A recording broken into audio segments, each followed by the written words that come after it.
आज हम फिर आए हैं आप लोगों के बीच एक छोटा सा उपाय लेकर। बहुत शक्तिशाली उपाय। अगर किसी का भाग्य साथ नहीं दे रहा,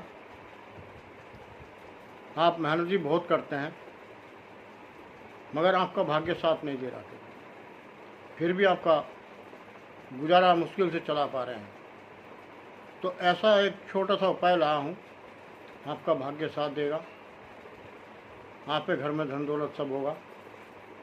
आप छोटा सा टोटका करना है, एक टोटका लेकर आया हूँ और आपने बहुत अच्छा आप महसूस करेंगे, जिससे कि आपके पास धन लक्ष्मी आनी शुरू हो जाएगी। मतलब पैसा आएगा आपके पास, कोई भी स्रोत आपको पैसा लाने का खुलेगा, कोई भी रास्ता खुलेगा और आपके पास पैसा आना शुरू हो जाएगा।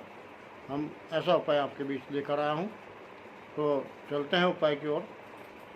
उससे पहले मैं अपने जितने भी यूट्यूब प्रेमी हैं सबको स्वागत करता हूँ अपने यूट्यूब चैनल भक्ति की शक्ति पर, सभी यूट्यूब प्रेमियों का। और नमन करता हूँ अपने गुरुदेव गुरु गोरखनाथ जी को, जो मेरे गुरु हैं। मैं काफ़ी समय से उनको गुरु मानकर, उनका जब तक जो भी किया है अब तक उनको ही गुरु मानकर करता हूँ। मेरे रोम रोम में गुरु गोरखनाथ जी बसे हैं, तो नमन करता हूँ अपने गुरुदेव को, बार बार नमन करता हूँ। नमन करता हूँ अपनी कुलदेवी माँ शाकुंभरी देवी को, नमन करता हूँ अपने पितृदेवों को। और मैं अपने बच्चों से कहना चाहता हूँ, कल मैंने बताया था, शायद झाड़ू का बताया था कुछ, कि झाड़ू किस टाइम नहीं मारनी चाहिए, किस टाइम मारनी चाहिए। आज मैं आपको बता रहा हूँ घर में क्या करना चाहिए, कैसे कैसे रहना चाहिए। सुबह उठकर सर्वप्रथम तो मैं बता ही रहा हूँ आपको, अपनी कुलदेवी का ध्यान लगाना चाहिए। कुलदेवी खुश तो आपका भाग्य ऑटोमेटिक आ जाएगा, आपके घर में सब कुछ होगा। तो कुलदेवी नाराज़ तो आपके घर में सारी समस्या पैदा हो जाएगी, कहीं बीमार पड़ जाएंगे, कहीं और दिक्कत आ जाएंगी। बहुत चीज़ें आपके घर में प्रवेश ऐसी करेंगी, गंदी चीज़ें, नेगेटिव ऊर्जा प्रवेश कर जाएंगी, अगर कुलदेवी आपका साथ नहीं दे रही तब।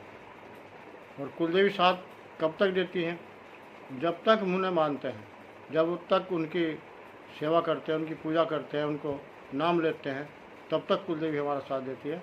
जब कुलदेवी को भूल जाते हैं तो वो फिर हमारा साथ छोड़कर चली जाती हैं और हमारे घर में जो नेगेटिव ऊर्जा प्रवेश कर जाती है, अन्य कई तरह की समस्या पैदा हो जाती है। ऐसी पितृदेव का है,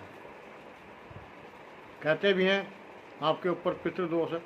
अधिकांश किसी जोशी के पास जाओगे और अपनी समस्या बताओगे, कोई समस्या चल रही है, तो सबसे पहले पितृदोष बताएंगे, चाहे पितृदोष हो या ना हो, वो पितृदोष पहले बताएंगे। तो पितृदोष को आने ना दो आप।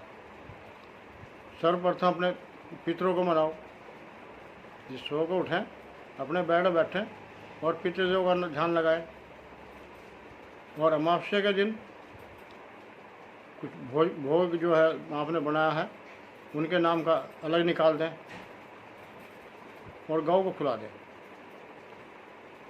अगर वो भी नहीं कर सकते तो 2 रोटी निकाल दें, उसको गुड़ रखकर वो गौ को दें, तो आपके पितृदेव इससे खुश रहेंगे। और सुबह सुबह जैसे आप उठते हैं, जिसको चाय पीने की आदत है, जैसे मुझे भी चाय पीने की आदत है, तो आप चाय लेते हैं, चाय में इतनी उंगली डालनी है और ये छिट्टा देना है आपको, ओम पितृदेवाय सुधा, ओम पितृदेवाय सुधा, ओम पितृदेवाय सुधा। 3 बार उंगली डुबाकर छिट्टा मारना है, 3 बार आपने ये बोलना है। तो पितृदेव इससे भी आपके साथ देंगे, मतलब ज़्यादा साथ नहीं देंगे। अगर उनको पूरा ज़्यादा मानते हो ज़्यादा साथ देंगे। भोग निकालो उनका, जो भी भोजन आप बना रहे हैं वो निकाल दो। अमावस्या के दिन तो ज़रूर निकाल दें, तो पितृदेव भी आपके सहयोग करेंगे। और पितृदेव बहुत काम बिगाड़ते हैं, घर के अंदर होता है। और कुलदेवी हमारी मुख्य गेट की चौखट पर होती है। मुख्य गेट की चौखट जो होती है उसके ऊपर का स्थान जो होता है कुलदेवी का होता है। और कुलदेवी शक्तिशाली हैं, माँ दुर्गा के अवतार हैं, सब उन्हीं का सब रूप है। सभी की कुल देवी शक्तिशाली है। तो मैं आगे बढ़ता हूँ, आपका अपने बच्चों के लिए कहना चाहता हूँ, जो भी हमारे बच्चे हैं।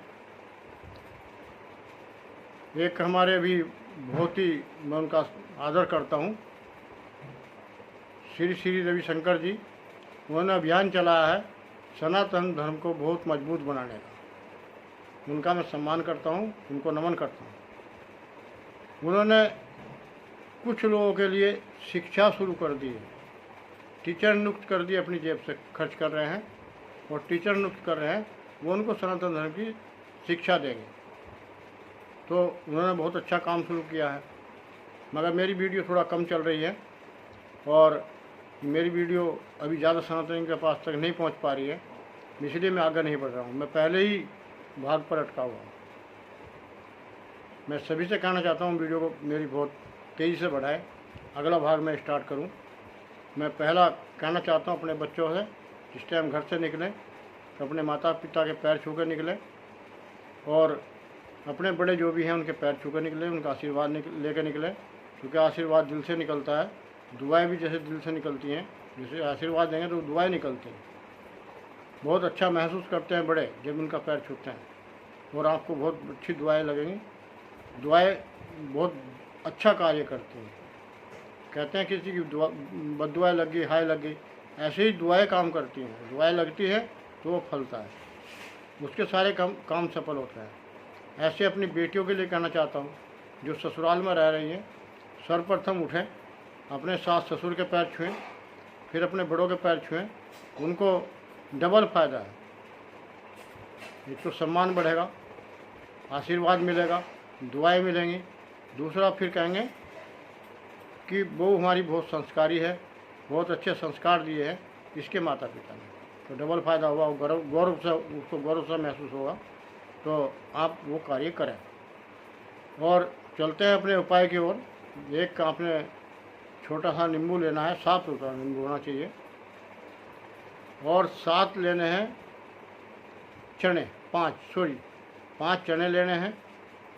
21 दाने आपने गेहूं के लेने हैं, जो लाल गेहूं होता है, 21 दाने गेहूं के लेने हैं और 21 ही उड़द लेने हैं आपने।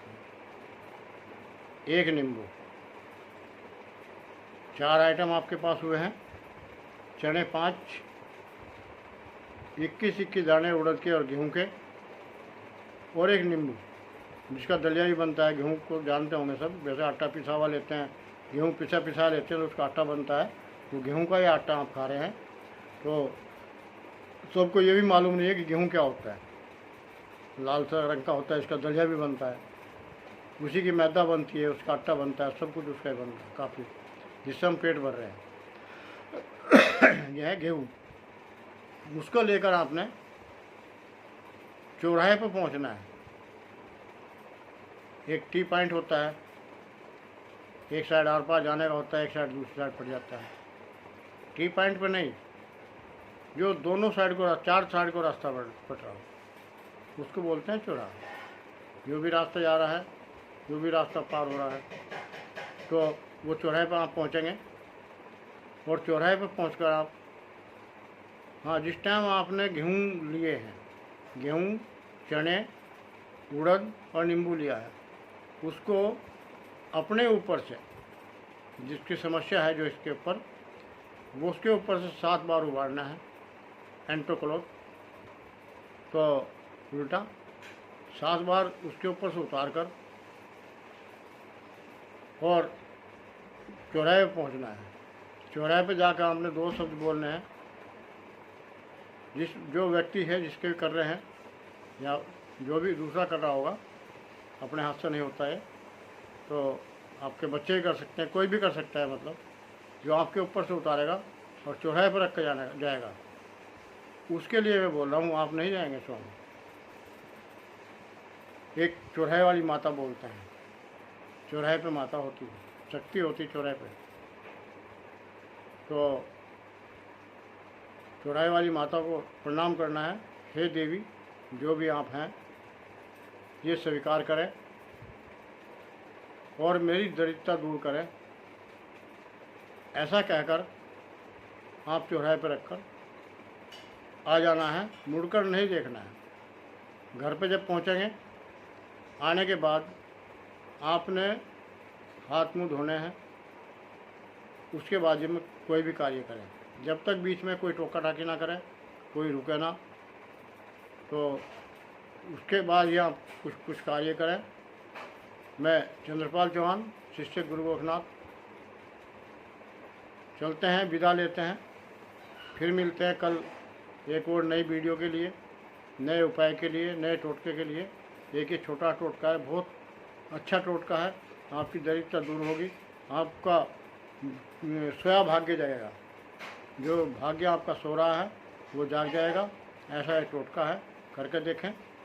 और आपने शनिवार के दिन से करना है, शनिवार के दिन करना है। सुबह उठकर हाथ मुंह धोकर नहाने के बाद आपने चौराहे पे जाना है। सूरज निकलने के बाद और 8 बजे से पहले मतलब सूरज निकलने के 1 घंटे के अंदर अंदर ये कार्य करना है। सब शाम को ला कर रख लें, नींबू भी शाम को ला कर रख लें। तो सुबह ये करना होता है बस। करने के बाद आप कुछ भी कार्य करें, नाश्ता करें, चाय पिए। चलते हैं, फिर मिलते हैं अगली वीडियो के लिए। जय हिंद, जय भारत, जय सनातन धर्म।